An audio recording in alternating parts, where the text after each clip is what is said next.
I've got a cylinder head from a Royal Enfield 500 Bullet, an Indian one, and I'm going to be doing a bit of porting work on it. It's one that I got among my bits and pieces. It's not for any one of the Asbo bikes in particular, although it could end up going on one, I suppose. But I thought I've got a few hours available to do this, so I'm going to do some porting work on it. It came here as a standard head. I bought it from someone who'd bought a 612 kit, and this is his original 500 cylinder head, which hadn't done a lot of miles apparently. It's literally too hot to handle at the moment because I've been heating it up with a gas torch to make the valve guides looser so that I could drive them back into the cylinder head a little out of the way from the tools I'm going to use for porting, which will involve using the drill and there's rotary deburring tools and various flat wheels and other things. But the reason I've done that is the valve guides are actually in very good condition, as are the valves. I've polished them up, so they are good for further service. They're virtually like new. So what I've done, rather than take the valve guides right out, I've just moved them back out of harm's way so that when the time comes to put them back in, I can probably find that the valve seats and the valves should still line up as before, or if there's any discrepancy it won't take too long with the grinding paste to sort things out. Because if I took the guides right out and put them back in, and perhaps they were rotated to a different position relative to the head, it could cause all sorts of headaches with valve seating, and the valve seats may even need to be recut then. And the valve seats are in very good condition, so there's no need for that. So I'm hoping that having done this, I'll save a lot of unnecessary work and headache there. So the next thing I'm going to do is get set up, obviously, to start opening out and cleaning up the ports, and hopefully we can see there that shaded area is caused by a raised part of the metal, the alloy, in the exhaust port there, adjacent to and around where the valve guide comes out. So I'm going to smooth all that out, take that away, smooth this area out in here, blend in any sort of discrepancies between the cylinder head casting and the valve seating. We can see there, you can see that ridge behind the inlet valve seat there. I'll get rid of that, and again likewise there's a big raised area in there around the valve guide, so I'll slim that down and clean it up. And inside the port, that is, I'll just turn the torch down a notch, hopefully we can see that. It's very rough in there, it's like it's sort of been pebble dashed in there, so I'll open that out and smooth it out as well. I'm hoping that we can see you know, a worthwhile view there to hopefully compare with what we'll end up with later on. Hopefully it's very rough in there, and that'll clean up nicely, I know it will. So this is a before. I've given it a very sort of basic decoke, and now I'll set to with the various tools and attachments I've got for my drill for doing this work, and we'll hopefully come back to it and see it in a much more sort of high performance state very soon. And once I've done that, I can heat the head up again, drive the valve guides back into position, and then grind my valves in and refit those, and I'll have a tuned 500 cylinder head all ready to go. That's the plan anyway. So we'll pick up on this after I've done a few hours work on it, and hopefully be able to see and discuss some of the work that I've done. Right, well, I've started my porting work on this cylinder head now, and I've cleaned up inside that area there with the drill with a flap wheel on it there, and having the valve guide moved back out the way enables me to get that flap wheel right in there. So I've cleaned and smoothed all that area up, so that's a start. Next I'll be going for that area up there, and I'm going to radius that out and blend it in, curve it round. There's quite a lot of material there that can go, which will help provide a much better exit for the exhaust gases once they go out past the valve, and I'll probably be using a little bit of this tool here in a drill for that. I'll spin that up, and obviously it's a rotary deburring tool. It'll move metal fast, remove metal fast, and then once I've got the basic shape I want there, I'll follow it up with a bit of smoothing with flat wheels in the drill again. So that's the next stage there on the exhaust port work. We've got a nice blended in area, the valve seat and the cylinder head casting the port now are nice and smooth and blended in together with no steps or obstructions there jutting out. Like I say, I'll move on to that next, and then finally I'll come in the other way. I'll go in this way then with this, followed by a flat wheel again, just to sort of open out that area there and take away that step. It's quite a big increase available there actually, which hopefully we'll see later on. Meanwhile, I'll get back to my work with the drill, and we'll take another look at the progress a little bit later on. Right, here we are now. I've got the basic sort of shaping and sizing of the exhaust port done as I want it. I'll try shining a torch through from there. I'll turn it down a notch actually, sorry about that. There, try that. Now then, hopefully you might be able to see some of the material that's now removed, especially around there. Got far more room for gas flow there and around this side and the other side, so plenty more room for the gas to pass around either side of the valve guide. I've also blended in that sort of raised area that the valve guide protrudes through to smooth it out and blend it in with the port, and also taken out a few lumps and bumps in there as well, which leaves me, just put the torch on, with just basically some smoothing and polishing to do. And I will smooth and polish the ports, inlet and exhaust. Some people say that the inlet ports are best left a little rough, but I like to smooth them, and the exhaust ports in particular, because it'll prevent, well, it won't prevent the build-up of carbon, but it'll make it more difficult for carbon to stick to, and the build-up of carbon over time becomes quite obstructive anyway, so we'll give it the best shot at that, not building up. So next time hopefully we'll take a look inside this exhaust port and see it all smooth and shiny, but I've got the basic shape and size that I want there. Polish that up, and then we'll move on and have a go at the inlet port then, which as you can see there's a fair bit to do in there. It's quite rough and restrictive, but we'll soon sort that out as well.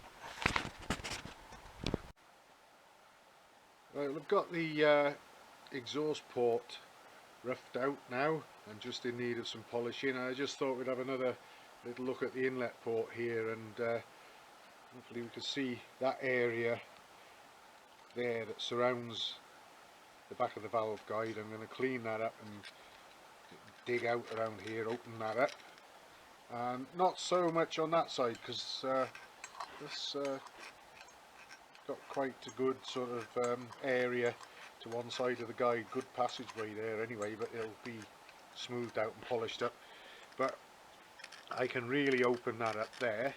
I'll obviously open up the diameter of the port at the entrance through to this part, and do quite a bit of work behind the valve seat there to sort of reduce the depth of that aluminium there, and of course smooth and radius it off, so a lot of that will go. So it's mostly going to be behind the valve seat area, in the throat if you like. Most of my work is going to concentrate around there and around the valve guide. Then in the port itself, obviously I'll sort of channel, make a better channel there and there.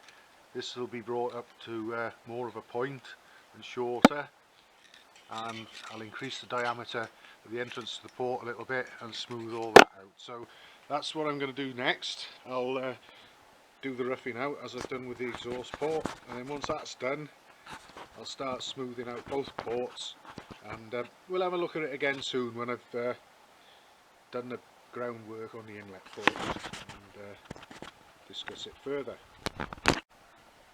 Right, I've now got the inlet port largely sort of shaped and opened out how I want, and I've even had the flap wheel in there to smooth things out, level them out a little bit, and I've also measured the entrance of the inlet port, and it's actually, this one is actually already on 33mm there, so I don't really need to worry about opening that up any more than it is, but I want to smooth things out in there. Sometimes I find I do need to enlarge the entrance a little bit, and that's where this comes in handy in the chuck of the drill, and that is a really good way of getting started and ensuring that the entrance to the port at least is at the diameter that I want, and then you can work from there with other tools, the rotary deburring tool and the flap wheels, etc., and open things out further in and smooth them out. But in the case of this one, all I need to do really is sort of go in there and smooth all that out there, get any of that roughness out and any undulations and whatever, and we're largely there. And also, like I said, polish the exhaust port, and this one will be done. So hopefully next time we look in there, you can see the shape I've got already. See that sort of fin shaped part, that'll go directly in line with the valve guide, and the mixture will pass either side of it. I do a lot of my heads like that, and they seem to work quite well for it. I don't know all the science that may or may not be involved in what that shape there may or may not do, but it keeps a bit of extra support for the inlet valve guide in an area that doesn't do anything to help with the breathing, so it may help speed the gas up either side of the guide as the mixture goes in. I don't know, but like I say, these cylinder heads seem to work pretty well anyway once they're on an engine that's been tuned up in other respects. So get that all polished up next, and hopefully we'll finish off looking in there at some nice shiny ports with the valve guides back in their fully home positions, and the valves can be lightly ground in and refitted, and we'll have a cylinder head ready to go, all being well. So that's it. The next stage will be looking at the ports when I've polished them, I would think. Right, I've done all the porting work now, and I'm at the point where I'm warming the cylinder head up with the gas torch. You can see the valve guides there, part way in, or part way out if you like. That's as far as I went in the process of, I didn't want to remove them completely as I've already explained, so I'm just going to warm the head up now, and they'll be driven back in, so they won't have rotated at all relative to the valve seats or anything, so hopefully any valve grinding that needs to be done should be quite minimal, whereas if I took them right out and put them in a random sort of position relative to what they're in now, it could have caused quite a lot of work for me. So seeing as they were in good condition, I decided that they didn't need removing, they're fit for further use, so I just drove them out this far, out the way of the work I'd be doing to the ports, and now it's time to warm the head up and get them back in. And once I've done this, I'll turn the head over, we'll have another look at it then, we'll have a look in the ports and look through them, have a look at the valve guides in the ports, and hopefully we'll see that we should have a nice route for gas flow in and out. That's what I've been aiming for. This is the way that the porting work I've done on this head is how I do all of the Asbo cylinder heads, and they've worked quite well with high compression ratios and lightning cranks, anything and everything else you want to put with them really. So I'll carry on with this, get the valve guides in, and then we'll have a look at those ports and see what we got. Here we are then with my ported head with the valve guides back in place now, and if we take a look in there, I've got a torch laid on its back underneath to light up the combustion chamber a little, and there we are. We can see right in there along the port, through the port, past the valve guide, we've got a good area lots of space on either side of that valve guide now, and look, we're looking straight through and we can see a fair amount of the combustion chamber there in the area where the exhaust valve's going to live. So that's pretty good, nice and clean and opened out considerably. And I'll turn the head around now and we'll have a look at the exhaust port there.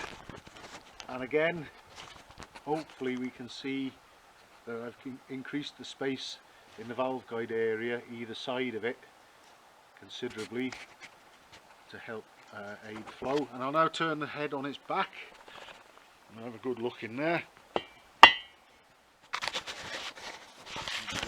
There.